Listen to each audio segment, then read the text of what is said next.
Frédéric Mollen, nous allons parler de votre dernier ouvrage, Anthropodermia. Alors, Anthropodermia, je le fais voir de face, mais je le fais voir aussi de profil, parce qu'il y a quand même 574 pages.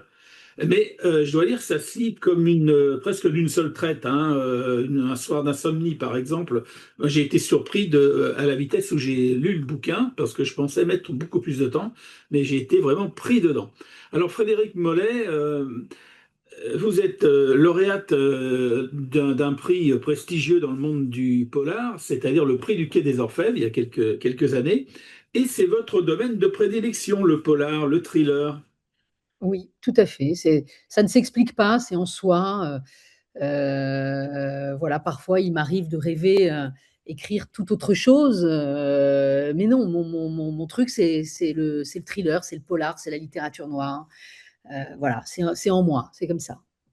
Alors, je ne sais pas si c'est un rêve, ce livre, Anthropodermia, aux éditions L'Animal. Alors, une maison d'édition toute neuve, toute récente. Ouais, ouais. Une très très belle, très jolie aventure humaine et éditoriale. Vraiment, je suis comblée, c'est vraiment le terme, enthousiaste.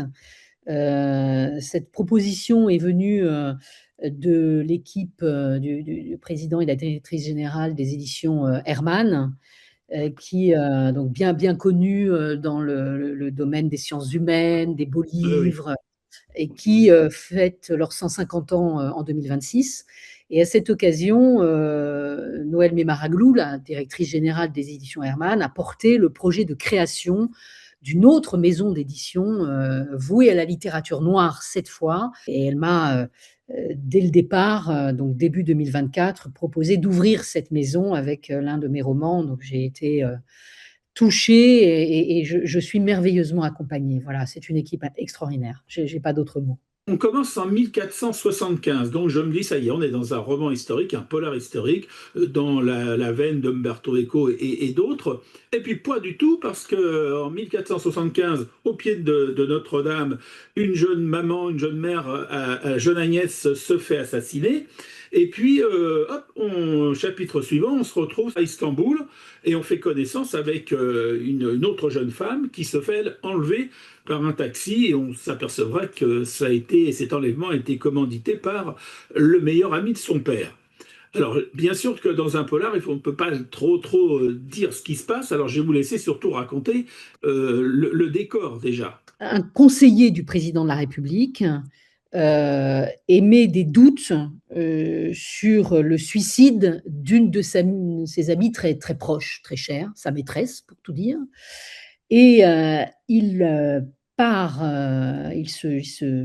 il va retrouver la chef de enfin, une chef de groupe à la brigade criminelle du 36, célèbre brigade criminelle, une femme qu'il n'a pas vue depuis des années, un drame les a séparés tous les deux, et il ose pourtant franchir cette barrière des années passées pour retourner vers elle et lui demander de se plonger dans ce qui est pour lui un faux suicide.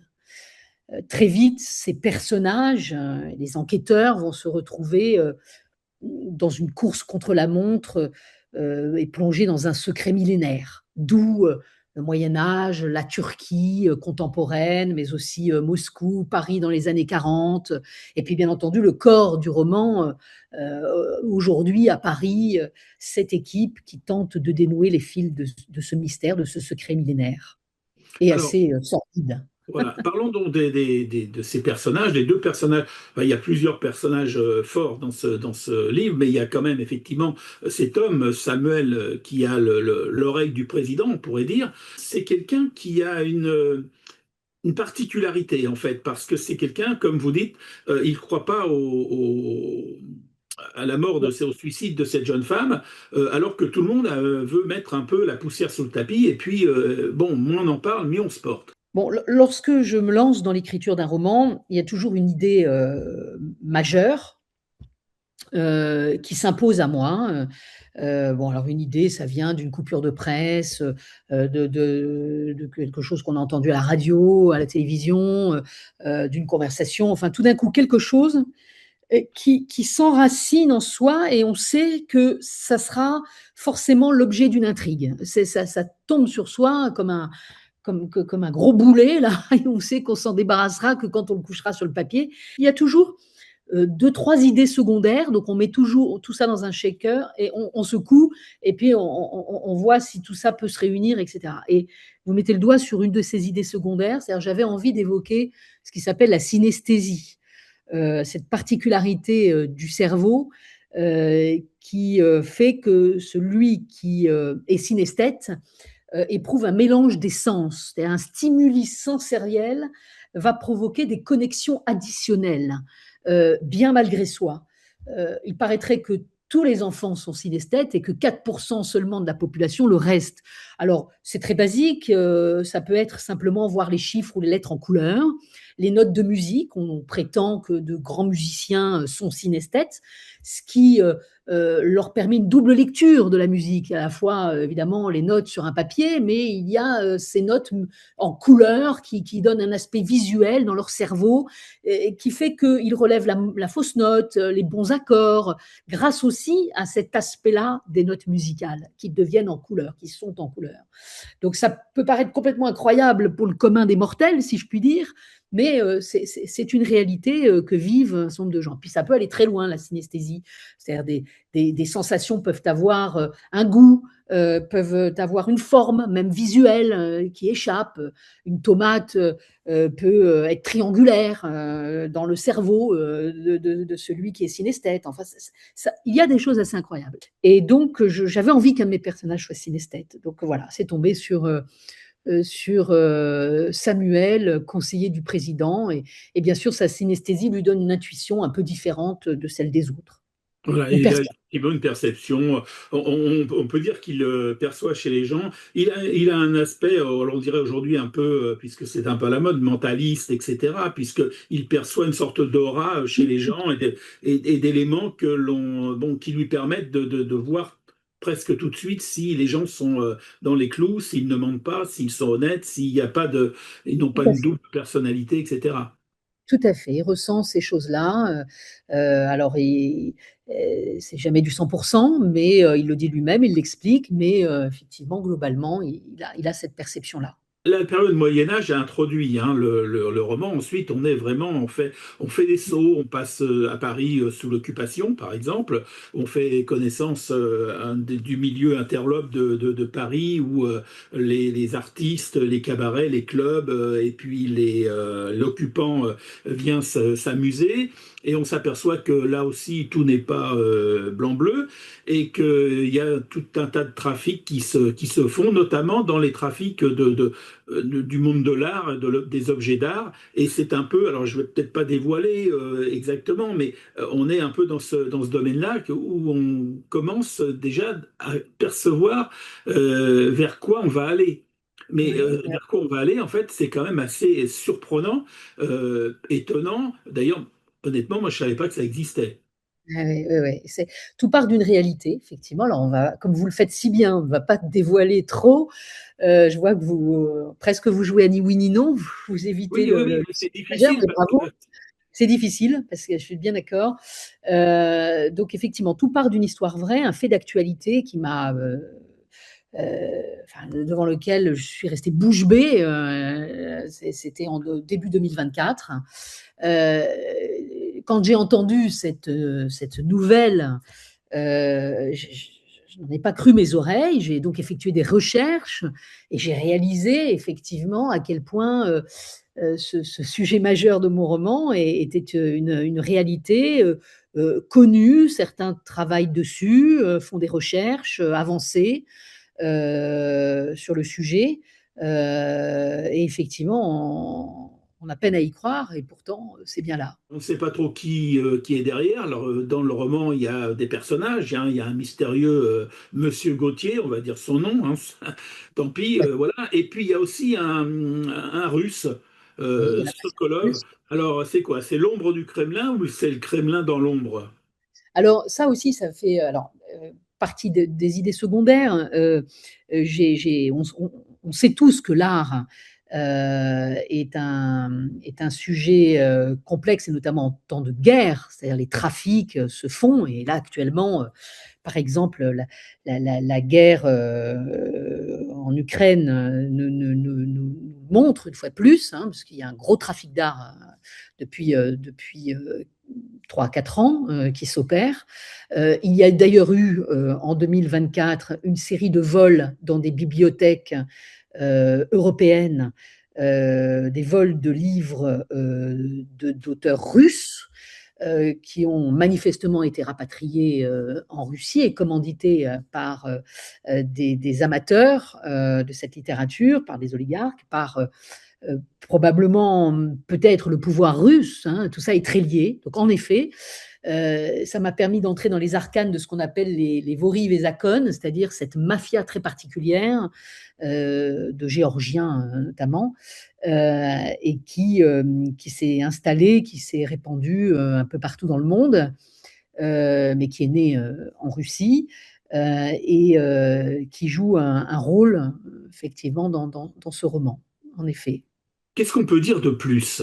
Qu'est-ce qu'on peut dire encore qui peut justement, sans spolier le livre, euh, permettre au lecteur de se poser des questions sur ce que peut cacher derrière ce titre d'Anthropodermia? D'abord, un thriller, un roman policier. Le premier objectif, c'est de passer un bon moment, d'être entraîné dans l'histoire, d'avoir envie de tourner les pages. Quand en tant qu'auteur, on réussit à donner ses émotions au lecteur, c'est l'essentiel. Donc, laissez-vous faire, laissez-vous guider par les pages.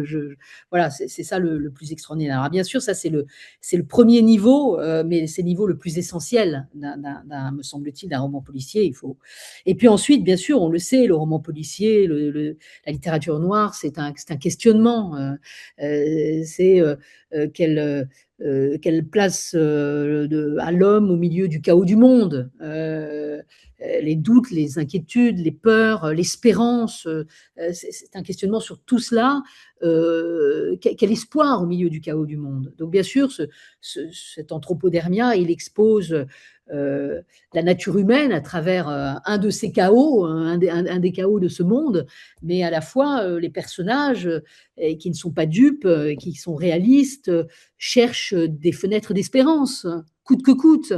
D'abord parce qu'ils sont à la quête de la vérité, parce ils veulent savoir, ils veulent confondre le mal, mais à la fois ils ont la conscience que le mal itinérant à la nature humaine ne s'arrêtera peut-être jamais, mais en tout cas, on essaie d'espérer au milieu de tout ça. Donc voilà, ça c'est ensuite les réflexions que pose la littérature noire. Alors si après c'est un petit clin d'œil qui me vient.